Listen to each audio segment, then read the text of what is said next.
মাসুদ পারভেজ বলছি। আমার প্রশ্ন দুইটা প্রশ্ন।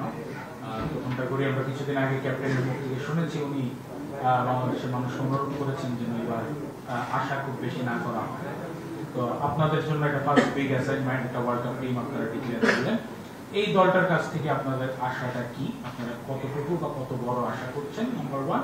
আর নাম্বার টু হচ্ছে যে আমি যখন একটা মুভি দেখতে যাব, আমি যেই হিরোকে দেখে যে মুভিটা দেখতে যাব, আমি তো নিশ্চিতভাবেই আশা করবো যে উনি খুব ভালো অভিনয় করবেন, সেই জন্যই আমি দেখতে যাব। তো মানুষ যখন প্রত্যাশার জায়গা থেকে ভালো কিছু আশা করবে এবং ক্যাপ্টেন বলবে যে খুব বেশি আশা না করতে, এই জিনিসটা খুব সাংঘর্ষিক হয়ে যায়। দেখেন, আমাদের দেশে ক্রিকেটের একটা বিশাল উন্মাদনা আছে। আমরা সবসময় দেখেছি, যখন আমরা বড় আসরে খেলিনি তখনও আমরা দেখেছি যে গ্যালারি ভর্তি দর্শক, ক্রিকেট ফলোয়ার। আইসিসি ট্রফির থেকে আমরা সেটা লক্ষ্য করছি 97 থেকে। সেটা একটা বিশাল উন্মাদনাটা এখন আরো অনেক ব্যাপকভাবে ডালাপালা মেরেছে।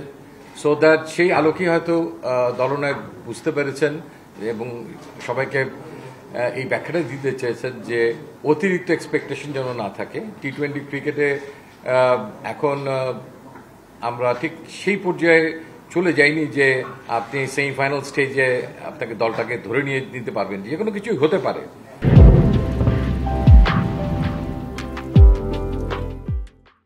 তো আমার মনে হয় তিনি যেটা বলতে চেয়েছেন যে ফেজ বাই ফেজ আগানোর জন্য প্রথম ধাপ, দেন যদি দ্বিতীয় ধাপে যাওয়া যায়, দেন দেশ সেখানে যেন একটা ভালো প্রতিদ্বন্দ্বিতা গড়ে তুলতে পারে।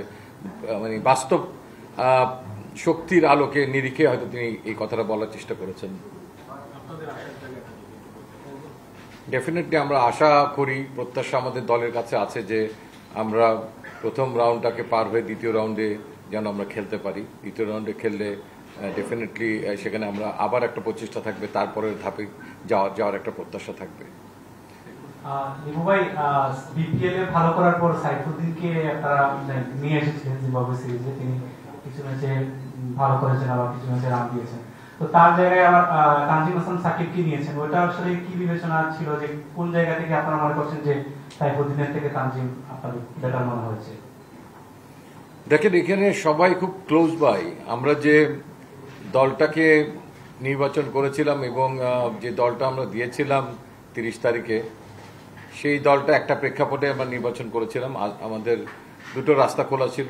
একটা হচ্ছে যে প্রেজেন্টলি যারা ফিট আছে তাদের উপর থেকেই দলটাকে নির্বাচন করা, আরেকটা হচ্ছে যে আমাদের কিছু ইনজুর্ড প্লেয়ার ছিল, আপনি জানেন যে, এবং কিছু পরখ করে দেখার ব্যাপার ছিল, স্পেশালি সাইফুদ্দিনের কেসটাও, যে তিনি কিভাবে ফেরত আসেন, তার পারফরমেন্সটাও একটু অ্যানালাইসিস করার দরকার ছিল। তো সেই আলোকে আমি বলবো যে আমরা আস্থার জায়গা থেকে সেখানে কিন্তু সাইফুদ্দিনকে রেখেছিলাম। সো আমাদের মনে হয়েছে তাকে অবজার্ভ করে যে আমাদের প্রত্যাশার যে জায়গাটা, দলের আস্থার যে জায়গাটা, ঠিক সে আকাঙ্ক্ষিত জায়গায় কিছুটা এগিয়ে ছিল তানজিম সাকিব। সে আলোকেই Saifuddin couldn't make it, but he was very close by.